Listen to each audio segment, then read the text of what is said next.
It was supposed to be an ordinary Moscow morning. Quiet streets, early commuters, nothing out of the ordinary. Then, without warning, a powerful blast ripped through a parked car in the south of the city. Minutes later, officials confirmed something almost unthinkable.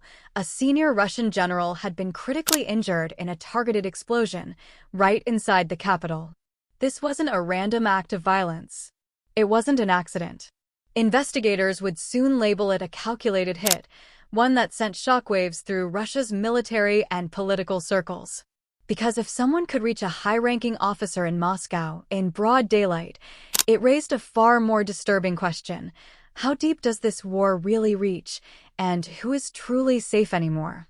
Just after 7 a.m., as Moscow was beginning to wake up, a sudden explosion shattered the calm on Yasenovaya Street. A white car parked in a residential car park erupted in flames, sending debris across the asphalt and jolting nearby residents out of their routines. Within seconds, smoke filled the air and emergency services rushed to the scene. Investigators quickly confirmed that an explosive device had been planted beneath the vehicle, turning an ordinary commute into a deadly ambush.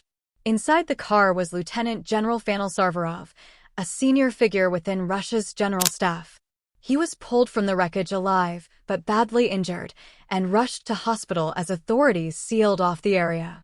Hours later, officials announced that Sarvarov had died from his wounds, transforming a morning blast into one of the most serious security incidents Moscow had seen in years. And as investigators combed through the twisted metal, another unsettling realization began to sink in. This explosion looked deliberate, precise, and planned. Fanil Sarvarov wasn't a public figure most Russians would recognize by face, but inside military circles, his name carried serious weight. Born in 1969 in Russia's Perm region, he rose steadily through the ranks, building a reputation as a disciplined strategist rather than a media-facing commander. His career spanned some of Russia's most brutal modern conflicts, shaping the way he was viewed inside the defense establishment. He took part in combat operations during the violent Ossetian-Ingush conflict and later fought in the Chechen Wars of the 1990s, experiences that hardened a generation of Russian officers. Years later, Sarvarov was involved in planning and executing military operations in Syria, a campaign Moscow often cites as proof of its global military reach. By 2016, he had secured one of the most influential behind-the-scenes roles in the armed forces, head of the General Staff's Operational Training Directorate. That position placed him at the center of how Russia prepares its forces for war, training doctrines, readiness assessments, and long-term planning. He wasn't just observing the conflict in Ukraine from afar. His department helped shape how soldiers were trained for it. And that made him more than a symbolic target. It made him strategically important. Which is why what happened next raised even darker questions about motive, access, and intent. The death of Fanil Sarvarov sent a chill through Moscow for one simple reason. This wasn't a battlefield strike. It happened in the heart of the capital, in a residential area, during morning hours, with no attempt to hide the timing. For Russian security services, that alone was deeply unsettling. If an explosive device could be planted under a general's car without being detected, it exposed uncomfortable gaps in the system meant to protect the country's top military figures. Senior officers are not supposed to be easy targets. They move under layers of surveillance, counterintelligence checks, and controlled routines. Yet this attack appeared clean, precise, and carefully timed. There was no random collateral damage, no chaotic chase, just a single vehicle, a single target, and a devastating result. That level of planning suggested professional involvement, not a lone actor or spontaneous act of violence. Almost immediately, the language used by investigators reflected that fear. The case was opened under statutes covering murder committed in a socially dangerous manner and the illegal use of explosives. Behind closed doors, officials reportedly treated it as a national security breach, not just a criminal case. Because if Moscow itself was no longer secure, the implications stretched far beyond one man's death. And as whispers spread through political and military circles, attention quickly turned to one obvious question: Who would dare to carry out such a strike, and why now?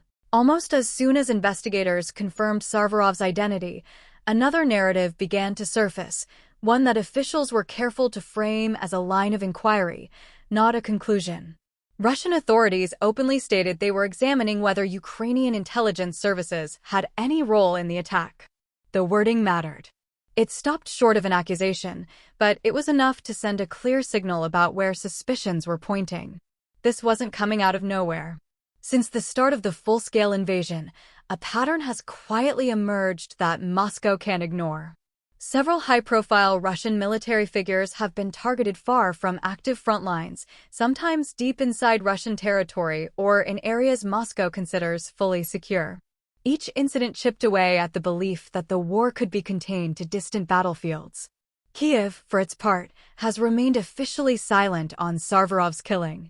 But in previous cases, Ukrainian officials have either hinted at involvement or openly acknowledged responsibility long after the fact. That history fuels speculation now, even without direct evidence made public. Analysts note that if Ukrainian operatives were involved, it would mark another escalation in a shadow campaign designed to disrupt Russian command structures and send a psychological message rather than achieve immediate military gains. Still, nothing has been proven. Investigators say they are examining multiple motives, including internal disputes and other possible actors. But the mere suggestion of Ukrainian involvement has already done its job, raising tensions, hardening rhetoric, and reminding everyone that this conflict is being fought in places few expected. And the question looming over all of it is whether Sarvarov's death was an isolated strike or part of something much larger. Sarvarov's killing didn't happen in a vacuum, and that's what makes it especially alarming. Over the past few years, a quiet pattern has taken shape, one defined not by loud announcements or battlefield footage, but by sudden deaths that arrive without warning. Each incident follows a similar rhythm, a targeted individual, a controlled method, and just enough ambiguity to keep deniability intact. Russian investigators and analysts often point back to earlier cases that still haunt the security establishment. Senior officers, military-linked figures, and vocal supporters of the war have been struck in ways that feel deliberate rather than random: car bombs, close-range shootings, concealed devices. These weren't mass casualty attacks. They were precise removals.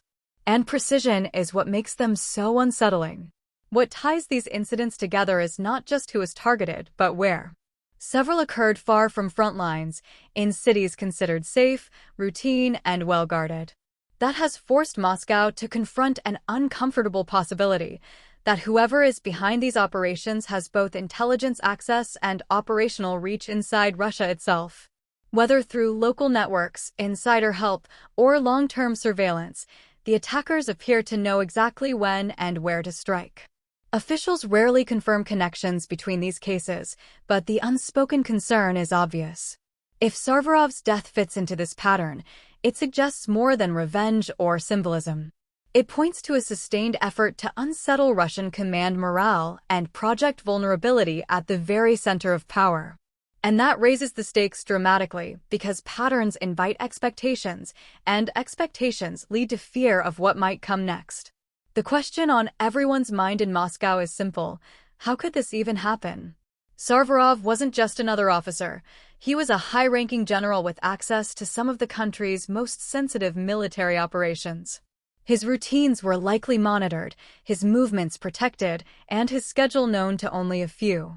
Yet, somehow, an explosive device was placed under his car, detonated, and achieved its deadly purpose. Security experts suggest several possibilities. It could have been an insider with access to his daily movements, someone who knew exactly when and where he would be. Alternatively, it might have involved careful surveillance over weeks, mapping routes, and exploiting predictable patterns. Either way, the result exposed a vulnerability that should not exist in a capital city bristling with security forces. For Moscow, the implications are frightening. If a general can be targeted so publicly, what does that mean for other high-ranking officers? How many more might be at risk? And, perhaps most unnerving of all, if the attackers were able to execute this operation under the authorities' noses, what else could they accomplish before being stopped? The method, precision, and timing of the strike have already fueled intense speculation. Analysts note that such operations are rarely spontaneous. They require planning, intelligence, and nerves of steel. And as the city reels from the shock, one thing is clear: whoever carried out this attack knew exactly what they were doing, and the ripple effects will be felt far beyond the scene of the explosion. The timing of Sarvarov's killing adds another layer of intrigue and fear. This wasn't a random moment. It came at a point when Russia is facing intense pressure on multiple fronts. Battlefield setbacks in Ukraine, internal dissatisfaction, and the mounting weight of international sanctions all combine to make this strike more than just a targeted assassination. It's a statement. By hitting the head of the Operational Training Directorate, the attackers sent a message straight to the heart of Russia's military command. It's a reminder that even those responsible for preparing troops for war are not untouchable. Strategists say the psychological impact could be just as damaging as the loss of Sarvarov himself, sowing distrust, fear, and uncertainty among officers who must now question their own safety. Observers note the symbolic weight as well. Moscow, the supposed safe center of power, has been breached. That sends a chilling signal that the conflict is no longer confined to battlefields in the east or the south. It can reach the capital itself, into neighborhoods and streets previously considered secure. And in a conflict defined as much by perception as by action, the message is clear: the war has eyes and reach far beyond the front lines. With Sarvarov gone and investigations underway, the city and the country faces an unsettling truth. If even a general isn't safe in Moscow, the stakes of this war have escalated, and no one can be considered untouchable. The reverberations of this single attack will echo for weeks, perhaps months, leaving both allies and enemies watching every move with heightened caution.